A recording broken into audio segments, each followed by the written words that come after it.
മലയാളികൾക്ക് മറക്കാൻ പറ്റാത്ത നടിയാണ് അന്തരിച്ച നടി ചിത്ര. ശ്രദ്ധേയമായ നിരവധി വേഷങ്ങൾ ചിത്ര മലയാളത്തിൽ ചെയ്തിട്ടുണ്ട്. തമിഴ് സിനിമകളിലും അറിയപ്പെടുന്ന നടിയായിരുന്നു ചിത്ര. 2021 ഹൃദയാഘാതം വന്നാണ് ചിത്ര മരണപ്പെടുന്നത്. 56 വയസ്സായിരുന്നു. മഹാലക്ഷ്മി എന്നാണ് ചിത്രയുടെ മകളുടെ പേര്. ചിത്രയുടെ മകളുടെ ജീവിതത്തിൽ താങ്ങായതിനെക്കുറിച്ച് നടി കുട്ടി പത്മിനി പറഞ്ഞ വാക്കുകൾ ശ്രദ്ധ നേടുന്നു. ചിത്രം മരിക്കുമ്പോൾ മഹാലക്ഷ്മിക്ക് 18 വയസ്സാണ്. താനും ഫിലിം മേക്കർ പൊൻവണ്ണനും മഹാലക്ഷ്മിയുടെ ജീവിതം സുരക്ഷിതമാക്കാൻ വേണ്ടതെല്ലാം ചെയ്തു എന്നാണ് കുട്ടി പത്മിനി പറയുന്നത്. ചിത്ര എന്നെ വളരെയധികം വിശ്വസിച്ചിരുന്നു. ഞാനും പൊൻവണ്ണൻ സാറും ചിത്ര മരിച്ചയുടനെ മകൾക്ക് വേണ്ടതെല്ലാം ചെയ്തു കൊടുത്തു.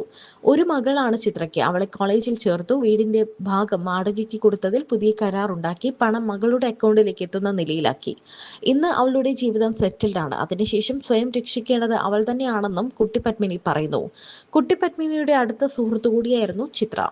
ഞാനും ശരണ്യ പൊൻവണ്ണനുമായിരുന്നു ചിത്രയുടെ അടുത്ത സുഹൃത്തുക്കൾ. ചിത്രയുടെ നമ്പറിൽ നിന്ന് എനിക്ക് കോൾ വന്നു.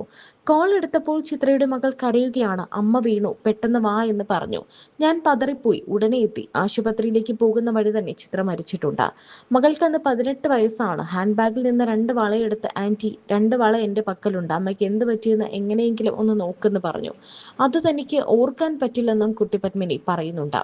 കുട്ടി പത്മിനിയാണ് ചിത്രയുടെ മകളെ രക്ഷിച്ചത് എന്ന് പലർക്കും അറിയാം. 10-ാം ഉദയം എന്ന സിനിമയിലെ അമ്മിണിക്കുട്ടി, ദേവാസുരത്തിലെ സുഭദ്രാമ, അമരത്തിലെ ചന്ദ്രിക എന്നിവ ചിത്രയുടെ ഏറെ ശ്രദ്ധിക്കപ്പെട്ട റോളുകളാണ്.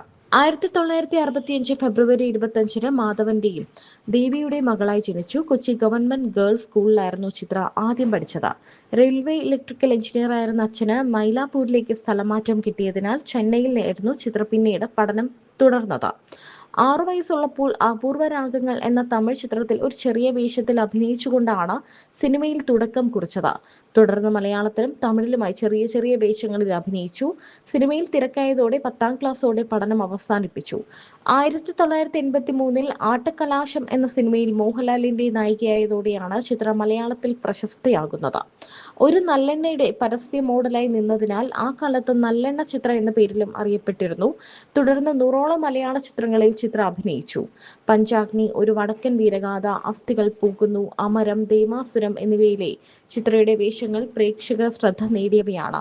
തെലുങ്ക്, കന്നഡ സിനിമകളിലും ചിത്ര അഭിനയിച്ചിട്ടുണ്ടെങ്കിലും കൂടുതൽ ശ്രദ്ധ നേടിയതും കൂടുതൽ അവസരങ്ങൾ ചിത്രയ്ക്ക് ലഭിച്ചതും മലയാളത്തിൽ തന്നെയാണ്. അതിൽ എപ്പോഴും തനിക്ക് നന്ദിയുണ്ട് എന്ന് ചിത്ര പറയാറുമുണ്ട്.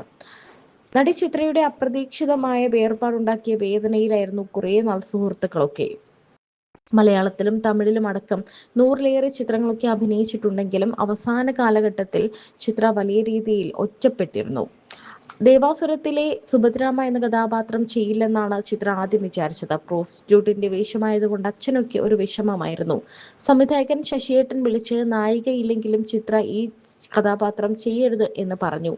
മോഹൻലാൽ നീലകണ്ഠൻ എന്ന നെഗറ്റീവ് കഥാപാത്രമായി അഭിനയിക്കുന്നുണ്ട്. അപ്പോൾ പിന്നെ സുഭദ്രാമ ഒരു നെഗറ്റീവ് കഥാപാത്രമായതിൽ നീ എന്തിനു പേടിക്കണം? സീമ ചേച്ചിയുടെ ആ ചോദ്യമാണ് ഉള്ളിൽ തട്ടിയത്.